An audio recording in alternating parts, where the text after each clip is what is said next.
Subscribe now and press the bell icon. Never miss an update. Hello everyone, welcome back to DK education academy. बच्चों कैसे हो आप लोग? आज हम करेंगे बेटा introduction of exercise 6.3 chapter 6 lines and angles, class 9th mathematics. तो बेटा स्टार्ट करते हैं, टाइम वेस्ट नहीं करते हैं बिल्कुल भी। तो इससे पहले हमने इंट्रोडक्शन ऑफ एक्सरसाइज 6.1, फिर 6.1 exercise, introduction of exercise 6.2, then 6.2 कर रखी है और मैंने ऑलमोस्ट सारे ही क्वेश्चंस विद एग्जांपल आपको कराए हैं, तो कोई डाउट होना नहीं चाहिए आपको।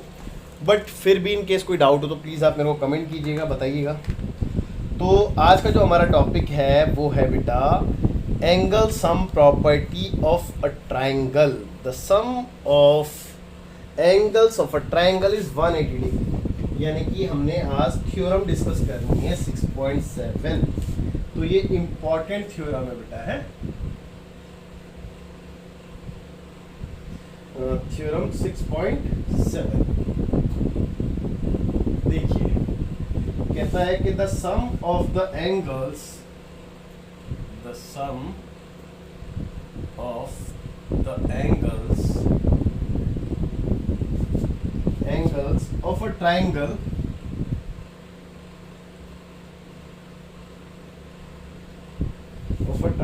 is 180 degree. Of a triangle is 180 degree. यानी कि आपने ये प्रूफ करना है कि किसी भी ट्राइंगल में एंगल्स का जो सम होता है वो 180 डिग्री होता है, यानी कि 180 डिग्री। तो बहुत इजी है, देखते हैं एक बार, ठीक है, और अच्छे समझते हैं इसको ना। अब देखिए सबसे पहले गिवन इंफॉर्मेशन, और गिवन इंफॉर्मेशन से पहले मैं एक काम करता हूँ, ट्राइंगल बना लेता हूँ। ये ट्राइंगल से रिलेटेड बात हो रही है ना। तो ABC एक ट्राइंगल है, ठीक है। तो अगर मैं गिवन इंफॉर्मेशन की बात करूं तो ABC एक ट्राइंगल है, बस यही गिवन है। तो ABC या फिर पहले लिख लेते हैं सी फिगर, यानी कि फिगर को आप देख लीजिए एक बार, या फिर इन फिगर, है ना। तो ABC इज अ ट्राइंगल, ठीक है बेटा। इसके और कोई इंफॉर्मेशन तो गिवन है नहीं, ठीक है। अब टू प्रूफ, आपने प्रूफ क्या करना है? तो बच्चे प्रूफ क्या करना है कि बेटा इसके सारे एंगल्स का सम 180 डिग्री है। तो it means angle A plus angle B plus angle C equal to 180 degree. Okay.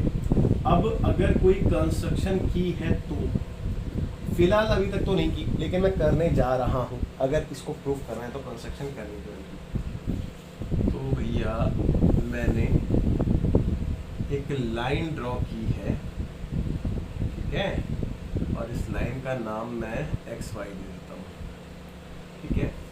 तो draw a line XY passes through A such that XAY is parallel to BC। यानी कि मैंने एक लाइन ड्रॉ की जो कि इसके पैरेलल है और ए से पास होती है ना। ओके। तो draw a line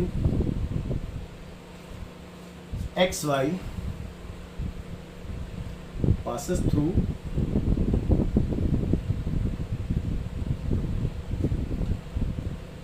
the point A, comma such that XY is parallel to BC। तो यानी कि मैंने ये लाइन कुछ इस तरीके से ड्रॉ की है कि ये इसके पैरेलल आ जाए, ठीक है बेटा। अब सीधा प्रूफ, तो देखते हैं बेटा एक बार ना। वैसे तो बहुत इजी है, कोई दिक्कत कोई परेशानी नहीं।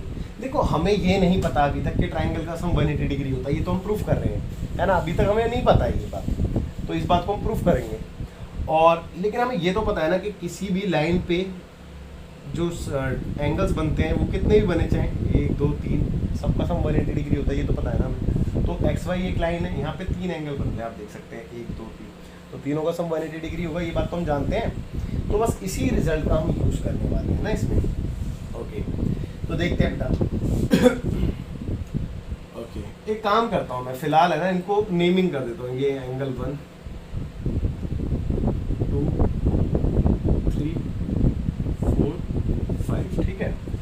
बात आओ कि क्या एंगल 2 है ना, क्या एंगल 2 एंगल 4 के इक्वल नहीं है? अरे जेड बन रहा है अल्टरनेट एंगल है भाई, ये दोनों लाइनें पैरेलल हैं और ये ट्रांसवर्सल, चेक कर लो, ठीक है। और सिमिलरली एंगल 3 और एंगल 5 भी इक्वल है। तो भैया रीजन में क्या लिखेंगे? बाय ऑल्टरनेट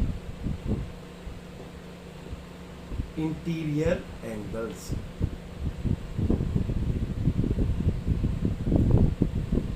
ठीक है, ये क्या है बेटा? ऑल्टरनेट इंटीरियर एंगल है, इसलिए ये इक्वल है। ठीक है, ओके। चलिए इसको एक काम करता हूँ, मैं फर्स्ट से डिनोट कर देता हूँ, मतलब लाइक का इक्वेशन नंबर 1 है। अब नाउ एक्स वाई या एक्स ए वाई लिख लेते हैं, चलो। X A Y is a line, है ना, एक्स ए वाई एक लाइन है, और अगर ये लाइन है तो इन चारों एंगलों का सम 180 डिग्री होगा। तो we can say angle 4 plus angle 1 plus angle 5 equal to 180 degree, है ना। रीजन में linear pair, by linear pair. Okay, linear pair axiom. अब एंगल 4 की जगह क्या मैं एंगल 2 नहीं लिख सकता? एंगल 5 की जगह क्या मैं एंगल 3 नहीं लिख सकता? आप कहोगे सर बिल्कुल लिख सकते हो यार, और रीजन में यूजिंग फर्स्ट, है ना। तो यूजिंग इक्वेशन नंबर 1 इसका यूज किया है। अब एंगल 1 क्या है आप खुद चेक कर लो। एंगल 1 बेसिकली एंगल ए ही तो है, और एंगल 2 एंगल बी है, और एंगल 3 एंगल सी है, इक्वल टू 180 डिग्री। हो गया बात प्रूफ, ये तो प्रूफ करना था, हैंस प्रूफ्ड। और आई एम श्योर आपको अच्छे समझ में आ गई होगी। आप वीडियो पॉज करके नोट कीजिए इसको। तो बच्चों स्टार्ट करते हैं, देखते हैं थ्योरम 6.8। तो ये थ्योरम मैं आपको बस थोड़ा सा समझाऊंगा ही, है ना, राइटिंग में नहीं कराऊंगा। तो इस थ्योरम में क्या है कि इस थ्योरम को कहते हैं एक्सटीरियर एंगल थ्योरम। तो मैं हल्का सा बस बता देता हूँ आपको। जैसे कि फॉर एग्जांपल अगर कोई ट्रायंगल है, इसकी आप किसी भी एक साइड को प्रोड्यूस कर दो बाहर की तरफ, यानी कि बढ़ा दो। जैसे कि फॉर एग्जांपल मैंने इस वाली साइड को प्रोड्यूस कर दिया है ना बाहर की तरफ, तो ये एक एंगल बना देती है इस वाली साइड के साथ। ठीक है, तो ये वाला जो भी एंगल होता है, ठीक है, ये वाला जो भी एंगल होगा, ठीक है, इसके साथ वाले एंगल को छोड़ के जो दो एंगल बच जाते हैं, यानी कि ये और ये, इन दोनों के सम के इक्वल होता है ये वाला एंगल। ठीक है बच्चों, आई रिपीट, जो साइड मैंने बाहर को बढ़ाई है उसके साथ जो एंगल बन रहा है उसको छोड़ के अदर टू एंगल के सम के इक्वल होता है ये वाला एंगल। यानी कि अगर ये एंगल 1 है और ये एंगल 2 है और ये एंगल x है, लेट्स सपोज, या फिर छोड़ो ना, इसको ACD ही पढ़ लेता हूँ। तो एंगल ACD जो होगा वो इन दोनों के सम के इक्वल होगा, यानी कि एंगल 1 प्लस एंगल 2। तो इसको कहते हैं बेटा एक्सटीरियर एंगल थ्योरम। तो बच्चे इस रिजल्ट को याद रखना। ठीक है, अभी हम बढ़ते हैं अपने एग्जाम्पल नंबर 7, जो कि पेज नंबर 106 पे है। ठीक है, NCERT। तो उसको देखते हैं। बिफोर दैट मैं इसको रफ कर रहा हूँ। ठीक है, ये रिजल्ट आपको समझाना था, एक्सटीरियर एंगल थ्योरम, वो मैंने आपको समझा दिया। ठीक है, आगे देखेंगे। तो एग्जाम्पल नंबर 7 की बात कर रहा था मैं। देखिए इसमें कहता है कि इन फिगर 6.37, ये आपको फिगर दे रखी है इसकी, और कहता है कि if QT is perpendicular to PR। तो ये गिवन इंफॉर्मेशन हुई इसमें।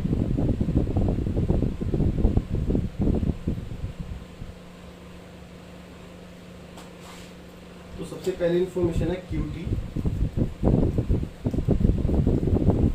Perpendicular to PR। ठीक है, QT ये वाली साइड PR पे परपेंडिकुलर, परपेंडिकुलर मतलब 90 डिग्री का एंगल बनाती है। ये परपेंडिकुलर का सिंपल है, उल्टा T। आगे कहता है कि एंगल TQR 40 डिग्री का है, कॉमा एंगल TQR देख सकते हैं आप, TQR ये वाला एंगल 40 डिग्री का है। और आगे बोला है and angle SPR, and angle SPR देखिए एस पी आर यानी कि वाला 30 डिग्री का। फाइंड एक्स एंड वाई, तो आपने फाइंड करना है to find X and Y question. ठीक है बच्चों, तो ये क्वेश्चन था और आई एम श्योर आपको क्वेश्चन तो बखूबी समझ में आ गया होगा अच्छे से। बाकी सॉल्यूशन पार्ट देखते हैं इसका। इजी है, कोई ऐसी दिक्कत वाली बात नहीं है। अब देखिए आगे, ये परपेंडिकुलर का मतलब 90 डिग्री है ना। और ध्यान से देखो टी क्यू आर एक ट्रायंगल है। तो अभी अभी हमने थ्योरम जो आई थिंक 6.7 जो करी थी एंगल्सन प्रॉपर्टी, तो उससे मैं x की वैल्यू निकाल सकता हूँ। देखिए कैसे बताता हूँ। मैंने ट्रायंगल ले लिया टी क्यू आर, ये ट्रायंगल टी क्यू आर, तो तीनों एंगलों को अगर मैं प्लस करूँ तो 180 डिग्री आता है। अभी भी प्रूफ करके दिखाई ये बात। तो इसमें एंगल क्यू टी आर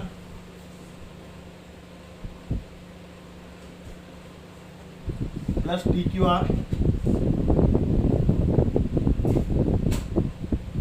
और प्लस टी आर क्यू या फिर Q R Q equal to 180 degree. Reason में angle sum property by angle sum property. ठीक है। क्यू टी आर कितना है बेटा 90 degree, T Q R 40 degree और क्यू आर टी एक्स। इन दोनों को प्लस करके कितना आ गया 130 और 130 उधर भेजूंगा तो माइनस का हो जाएगा। ठीक है, तो x इज इक्वल टू 8 में 3 के 5 यानी कि 50 डिग्री। ठीक है बच्चों, ये पहला आंसर है। आगे देखते हैं भाई। मैंने अभी भी आपको बताया था कि अगर कोई ट्रायंगल है और मैं उसकी एक साइड को बढ़ा देता हूँ, जैसे को सीधा बढ़ा दूँ, तो इसका ये वाला एंगल बनेगा और ये वाला एंगल इन दोनों के सम के इक्वल होगा, है ना। ये बताया था। तो इस ट्रायंगल को ध्यान से देखो। तो नाउ इन ट्रायंगल PSR,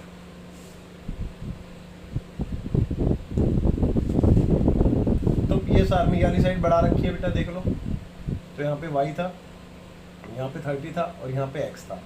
तो यानी कि ये y 30 प्लस x के इक्वल होगा नहीं होगा? बिल्कुल होगा। देखिए कैसे। इस वाले एंगल को क्या पढ़ूंगा बेटा मैं? इसको पढ़ूंगा PSQ। एंगल PSQ ये बराबर होगा इस वाले एंगल यानी कि SPR के, है ना, SPR के प्लस इस वाले के यानी कि PRS के, और रीजन में बाय एक्सटीरियर एंगल थ्योरम, है ना बेटा, एक्सटीरियर एंगल थ्योरम। ओके, तो ये तो मुझे फाइंड करना और इसकी वैल्यू है भाई, चेक कर लो PSQ, है ना। और PSR आपको गिवन था 30 डिग्री का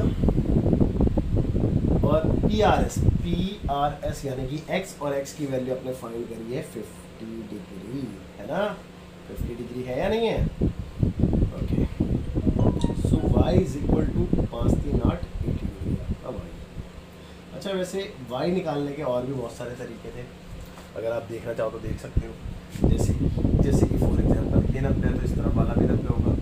ठीक है, ध्यान देना, ये 90 हो गया, 9 और ये एक ट्रायंगल बन रहा है ना, और 9 और 3 कितना हो गया 12, यानी कि 120 डिग्री। तो 120 डिग्री एंगल सम प्रॉपर्टी से मैं ये वाला एंगल निकाल लेता, ये 60 डिग्री का आता। अब ये वाला 60 है तो ये वाला भी 60 होता, क्योंकि वर्टिकली अपोजिट एंगल हो जाते हैं, है ना। फिर मैं इसमें एंगल सम प्रॉपर्टी लगाता तो 60 ये है 40 ये है, तो 100 डिग्री हो गया, 100 डिग्री और 180 में से 100 डिग्री माइनस हुआ तो y कितना आता 80 डिग्री, सेम ही आता रिजल्ट। तो तरीके बहुत है, लेकिन वो लेंथी प्रोसेस हो जाता, फिर इतना लंबा क्यों करना है जब हम पे इजी तरीका है तो। ठीक है, तो हमने एक्सटीरियर एंगल थ्योरम लगा के इस क्वेश्चन को सॉल्व कर दिया, इजी है। तो चलिए आगे बढ़ते हैं, आप इसको नोट कीजिए। तो देखते हैं बच्चों एग्जाम्पल नंबर 8। कहता है कि इन फिगर 6.38 फिगर आपके सामने है, देख सकते हैं आप। The sides A B and A C of triangle A B C are produce to point E and D respectively. देखो ये जो ट्राइंगल आप ए बी सी देख रहे हो, इसकी साइड ए बी और ए सी को प्रोड्यूस किया है ई और डी तक, ये बोला गया है। और आगे कहता है कि if bisectors of B O and C O of triangle of angle C B E and B C D respectively meet and O, यानी कि ये जो बी ओ और सी ओ आप देख रहे हैं, ये इस वाले एंगल यानी कि सी बी ई और बी सी डी के बाइसेक्टर है। बाइसेक्टर का मतलब क्या होता है कि इस वाले एंगल को, किस वाले एंगल को, ये जो पूरा आप एंगल देख रहे हैं यहाँ से यहाँ तक, ठीक है, यहाँ से यहाँ तक, इस वाले एंगल को दो इक्वल पार्ट में डिवाइड करते हैं, यानी कि ये बराबर इसके, ये बात बोली। सिमिलरली ये वाला एंगल इसके बराबर, ठीक है, ओके। और इनके जो बाइसेक्टर हैं वो ओ पे मीट करते मिलते हैं। तो आगे कहता है then proof that angle B O C, angle B O C यानी कि ये वाला एंगल, यहाँ पे लिख दो मैं जो प्रूफ करना है फिलहाल में, to proof angle B O C equal to 90 degree minus 1/2 angle B A C. ये प्रूफ करना है, अभी मैं फेयर भी कर रहा हूँ इसको। तो यहाँ तक आपको कोई डाउट है बेटा? वैसे तो नहीं होगा, और आगे देखते हैं।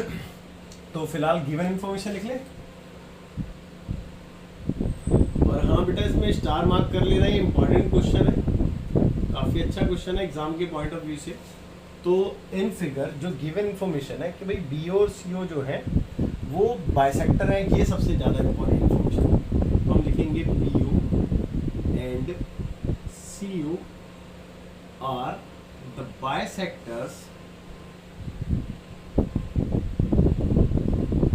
of angle, भाई एंगल किस एंगल का, CBE का, CBE and angle BCD respectively, है ना, BCD रिस्पेक्टिवली, ओके। तो यही एकमात्र इंफॉर्मेशन थी जो काफ़ी इंपॉर्टेंट भी है। बाकी टू प्रूफ करना ना क्वेश्चन में, तो जो प्रूफ करना है वो मैंने यहाँ पे लिख दिया था, तो मैं इसको यहाँ पे फेयर कर देता हूँ। Angle B O C is equal to 90 degree minus 1/2 angle B A C, okay. तो अब चाहो तो आप यहाँ से इसको रफ कर सकते हो, है ना, एक्स्ट्रा फायदा तो है नहीं वैसे। अब कोई कंस्ट्रक्शन अगर आपने किए तो लिखेंगे, नहीं की तो नहीं लिखेंगे। तो मैंने कोई कंस्ट्रक्शन की नहीं और ज़रूरत भी नहीं है, तो सीधा प्रूफ पे चलते हैं और प्रूफ पे देखते हैं क्या कर सकते हैं। अब एक बात हो भाई, क्योंकि आप ये जानते हो कि ये बाइसेक्टर है, तो इसका मतलब ये हुआ कि ये वाला एंगल इस पूरे एंगल का आधा होगा नहीं होगा? अच्छा बिल्कुल होगा, ठीक है। तो मैं लिख दूं कि एंगल, इस एंगल का नाम क्या है, CBO। मैं लिख दूं angle CBO, angle CBO is equal to 1/2 of angle, ये पूरा यानी कि CBE, चेक कर लो, CBE, ठीक है, CBE, ओके। तो अगर आपने रीजन देना हो तो आप एक वर्ड लिख देना बस, क्या चीज, कि बाय गिवन लिख दो, क्योंकि गिवन इन्फॉर्मेशन में हमने लिखी दी है भाई, ये वाली बात तो हमने गिवन में भी लिख दी है ना, कि बाइसेक्टर वाली बात, ओके। अब आगे देखिए, अच्छा एक बात हो, ये एक लाइन है, ये वाला angle suppose to be Y है, तो ये वाला एंगल मान ले कि 2 मिनट के लिए एक्स है। अगर मेरे को एक्स निकालना है तो मैं कैसे निकालूँ, दोनों को प्लस करके 180 लिखूँगा, है ना, लीनियर पेयर। और x इक्वल टू कितना आएगा, 180 माइनस वाई, चेक करना, ऐसे नहीं करना है ना। तो सिमिलरली अगर ये पूरा का पूरा मान लो 2 मिनट के लिए ये मेरे को निकालना है, तो इसकी जगह मैं क्या लिख सकता हूँ, ये मेरे लिए x है, तो इसकी जगह मैं 180 माइनस वाई लिख सकता हूँ ना। तो बस CBE की जगह मैं क्या लिखने वाला हूँ, 180 माइनस वाई। तो CBO इज इक्वल टू 1/2 और within bracket 180 degree minus Y लिख दिया, ठीक है। और यहाँ पे मैंने यूज़ किया लीनियर पेयर का, तो आप चाहो तो लिख सकते हो by using linear pair, axiom है ना, by using linear pair.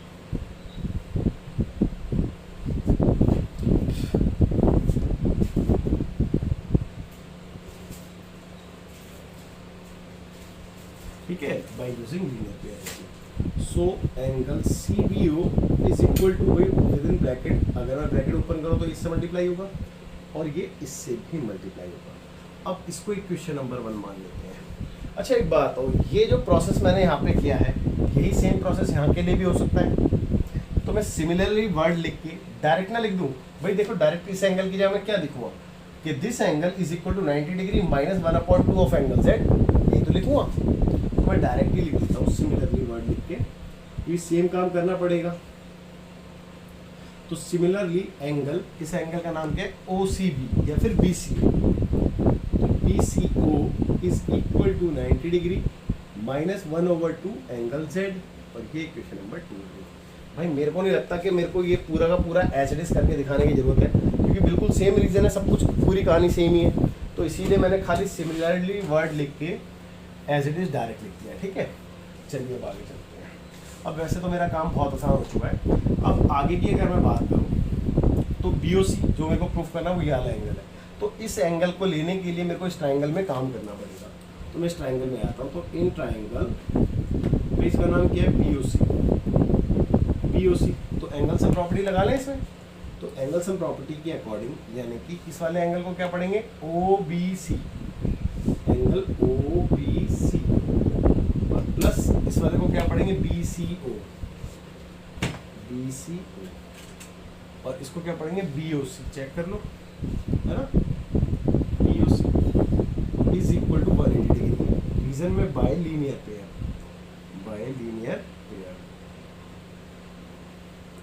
Axiom, है ना।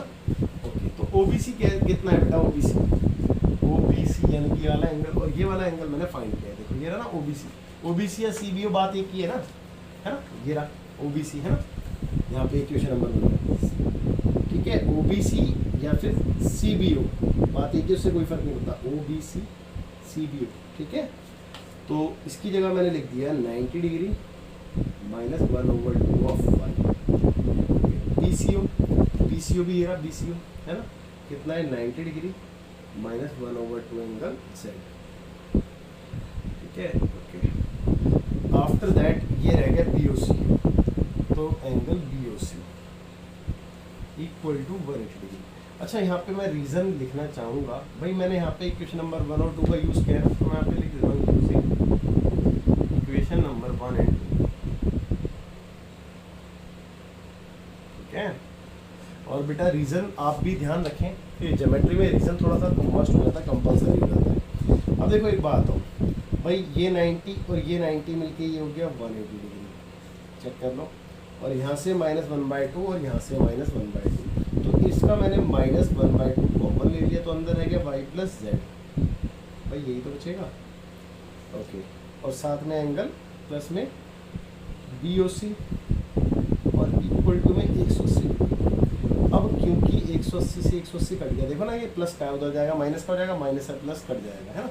तो अब बचा क्या, जो बचा है उसको लिख लेते हैं। तो देखो ये एंगल BOC ऐसे ही रहा, और ये माइनस का था, इधर आके प्लस का हो गया, तो 1/2 एंगल y प्लस Z। भाई इसको इक्वेशन नंबर 3 मान देते हैं फिर। ठीक है, इसका हम यूज़ करेंगे क्योंकि अभी हमारा क्वेश्चन तो प्रूफ नहीं हुआ है भाई, इसकी जगह BAC लिखा था इसीलिए। तो अब हम आते हैं BAC, यानी कि इस वाले ट्राइंगल में, तभी तो BAC मिलेगा। तो भैया यहाँ पे थोड़ा सा स्पेस चाहिए होगा मेरे को। इन ट्राइंगल BAC, है ना भाई, इस ट्राइंगल का नाम BAC या फिर ABC ले लो, क्या फ़र्क पड़ता है, ABC पढ़ लो, ट्राइंगल को तो कुछ भी पढ़ सकते हैं ना। ओके, तो इसमें एंगल सम प्रॉपर्टी लगानी है मेरे को। तो भैया डायरेक्ट लिख दूँ x plus Y plus Z equal to 180 degree by angle sum property, तो x को मैं पढ़ूंगा BAC, है ना भाई। तो x को मैंने BAC पढ़ लिया और y और z ऐसे ही रहने दिया। ठीक है, और ऐसे ब्रैकेट में तो डाल सकता हूँ, है ना। तो एंगल BAC कितना आ गया, 180 माइनस y प्लस z, है ना। या फिर एक काम करते हैं ना, ऐसे करूँ या ना करूँ, चलो कर लेते हैं। एक काम करो, इस वाले स्टेप को रफ कर रहा हूँ मैं, बताता हूँ। आप BAC को उधर भेज दो, ठीक है, आप y प्लस जेड को ऐसे ही रहने दो। सो 180 माइनस एंगल BAC, श्योर आपको कोई डाउट होगा। अब मैं इस वाली इक्वेशन का यूज इसमें करूँगा, तो फ्रॉम इक्वेशन नंबर 3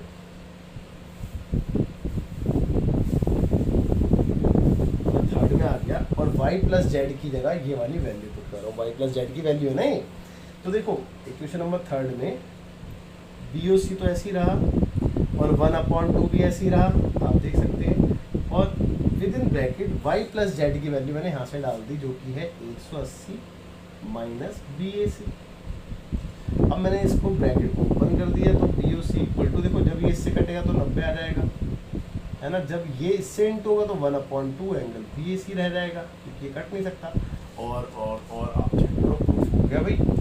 इसी के साथ आपका क्वेश्चन भी प्रूफ हो चुका है ना, तो हैंस प्रूफ्ड। और आना काफ़ी अच्छा क्वेश्चन है, बहुत प्यारा क्वेश्चन था, एग्ज़ाम के पॉइंट ऑफ व्यू से बहुत अच्छा क्वेश्चन है। आप इसको नोट कीजिए, ठीक है, वीडियो को पॉज करके इसको नोट करना अच्छे से, और इसके बाद सेल्फ अपने आप कोशिश ज़रूर करें 6.3 करने की, है ना, ठीक है। बाकी मिलते हैं अगली वीडियो में, और अगले लेक्चर में मैं तो खैर अपनी तरफ से 6.3 कराऊंगा, बट बिफोर दैट मैं आपसे चाहता हूँ कि आप लोग एक बार खुद से ट्राई करें, ठीक है।